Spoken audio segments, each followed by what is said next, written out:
নমস্কার, আমি পিঙ্কি। প্রাইম জলপাইগুড়ির পক্ষ থেকে এই মুহূর্তে আমি দাঁড়িয়ে আছি জলপাইগুড়ির ডাঙ্গাপাড়া যোগাযোগ সংঘ ও পাঠাগারে। এখানে কিন্তু কালী পুজোর প্রস্তুতি শুরু হয়ে গেছে, আর কিভাবে হচ্ছে, কি কি দিয়ে হচ্ছে, সবটাই কিন্তু আপনাদেরকে দেখাবো আমাদের ক্যামেরার মাধ্যমে। তাহলে চলুন দেখে নিই কিভাবে প্যান্ডেল প্রস্তুতি করছি এবং কি কি দিয়ে তৈরি করছি। এর সাথে সাথে এটাও আমরা জেনে নেবো কত বছরে পড়লো এই ক্লাবের পুজো।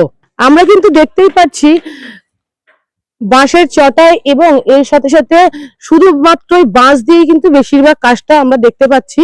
এখানে তৈরি করা হচ্ছে মণ্ডপ, আর এর ভিতরে এটা প্রবেশ পথ। তো আমরা এগিয়ে যাচ্ছি এই মুহূর্তে মণ্ডপের দিকে। মণ্ডপ প্রস্তুতিতে কি কি লাগছে আর কতটা সময় লাগবে সবটাই কিন্তু আমরা জেনে নেবো এখানকার কর্তৃপক্ষ থেকে। এই ক্লাবের একটি বিশেষত্ব হলো, যেটা আমরা এই মুহূর্তে দেখতে পাচ্ছি, শুধুমাত্র কিন্তু নবীন প্রবীণ নয়, এর সাথেও দেখতে পাচ্ছি আমরা কচি কাচারাও রয়েছে। এই মণ্ডপ এবং এই পুজো সবাই মিলেমিশেই কিন্তু এই পুজো করছে। তো এখানে এই ক্লাবের সদস্যকে পেয়ে গেছি, কথা বলে নেবো ওনার সাথে মণ্ডপ এবং পুজোর বাকি তথ্য। নাম? দিবাকর বোস। কত বছরে পড়লো এই পুজো? এবার আমাদের ৭১তম পুজো। ঠাকুর কোথা থেকে আসছে? ঠাকুর আমাদের লোকাল শিল্পী, আমাদের ভাই, সবার প্রিয় মাধব পাল, উনি বানাচ্ছে ঠাকুর। কোথা থেকে আসছে? ওই গুণস্তপাড়া। আর শিল্পীরা? শিল্পীরা আমাদের জলপাইগুড়ি সব লোকাল। এই আমাদের যে মণ্ডপটা, সেটা কলকাতায় হয়েছিল। ওই কলকাতার প্যান্ডেলের আদরেই আমাদের এই প্যান্ডেলটা হচ্ছে। আমাদের লোকাল শিল্পীকে নিয়ে আমাদের ক্লাবের সমস্ত সদস্যরা মিলে এই প্যান্ডেলটা করা হচ্ছে। কি কি দিয়ে তৈরি হচ্ছে? আমাদের মেন থিম হচ্ছে ইলিউশন অর্থাৎ গ্লাস ইলিউশন ইন বাম্বু।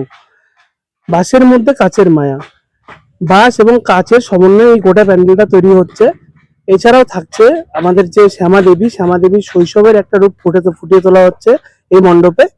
এছাড়াও আপনারা যখন ভিতরে প্রবেশ করবেন, মনে হবে যে আপনারা স্বর্গের দুয়ারে এসে পৌঁছেছেন। একটা আলাদাই স্বর্গীয় অনুভূতি আপনাদের মধ্যে তৈরি হবে। আচ্ছা, আমরা তো দেখতে পাচ্ছি মণ্ডপের অনেকটা কাজই বাকি আছে, তো শিল্পীরা কি বলছেন যে কতদিন? আমাদের এই সামনে রোববার অর্থাৎ 19 তারিখ প্যান্ডেলের ওপেনিং ডেট, তার মধ্যেই আমাদের প্যান্ডেল তৈরি হয়ে যাবে। কাজ হচ্ছে, কাজের সব কিছু তৈরি আছে, শুধু সেট করা বাকি। মানে বাজেট কি আছে? আমাদের বাজেট মোটামুটি 3,30,000 টাকার মতো। আচ্ছা, আমরা তো দেখতে পাচ্ছি যে শুধুমাত্র মধ্যবয়স্কদের মানে এই সদস্যদের নিয়ে পুজোটা নয়, দেখতে পাচ্ছি আমরা আরো কচি কাচাদের সবাই রয়েছে। বললাম, হঠাৎ এই আমি আগেই বললাম, প্যান্ডেলটা শুধু আমাদের দেখা প্যান্ডেলটা এরকম।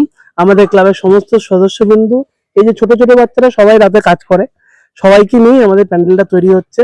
আপনারা আসবেন, দেখবেন আমাদের ক্লাবের সমস্ত সদস্যদের দিয়ে এই অক্লান্ত পরিশ্রম করে যাচ্ছে আমরা, তার প্রতিফলন আপনারা 20 তারিখ সন্ধ্যাবেলা দেখতে পারবেন। অল্প জায়গার মধ্যে কত সুন্দর যে একটা মণ্ডপ বানানো যায় এবং পুজো করা যায়, সেটা কিন্তু এই মণ্ডপে না আসলে আমরা দেখতে পেতাম না। আর এই মণ্ডপ তৈরি করছে কোন শিল্পীর হাতে গড়ে উঠছে এই মণ্ডপ, সেটাই কিন্তু জেনে নেবো। এই মুহূর্তে শিল্পী আমার সাথেই রয়েছে, তার কাছ থেকে জেনে নেবো একটু বিস্তারিত। আপনার নাম? আমার নাম কার্তিক রায়। কোথা থেকে আসছেন আপনি? আমরা সালপেমার বাড়ি, আমরা জলপাইগুড়ি। আচ্ছা, কতদিন এখন তো একটু বাকি আছে? বাকি আছে, মোটামুটি 4-5 দিন হয়ে যাবে, কমপ্লিট হয়ে যাবে আমাদের। কেমন লাগছে মণ্ডপটা করে? খুব খুশি লাগছে আমাদের, মানে খুব আনন্দ লাগছে আমাদের মধ্যে। এত সুন্দর একটা জিনিস, এত সুন্দর জায়গা, এত সুন্দর জিনিস আমরা করবো, আমরা ভাবতে পারিনি আমরা। আচ্ছা, কতজন মিলে আপনারা? আমরা মোটামুটি এখানে আমরা মিস্ত্রি মিলে আমরা 10-12 জন মিলে কাজ করছি আমরা। নামটা আপনার? আমার নাম কার্তিক রায়, জলপাইগুড়ি বাড়ি। আমরা এতক্ষণ দেখে নিলাম যোগাযোগ সংঘ ও পাঠাগারের পুজো প্রস্তুতি। তো সবটাই আপনাদেরকে আমাদের ক্যামেরার মাধ্যমে জানালাম। ক্যামেরায় ঋষির সঙ্গে আমি পিঙ্কি।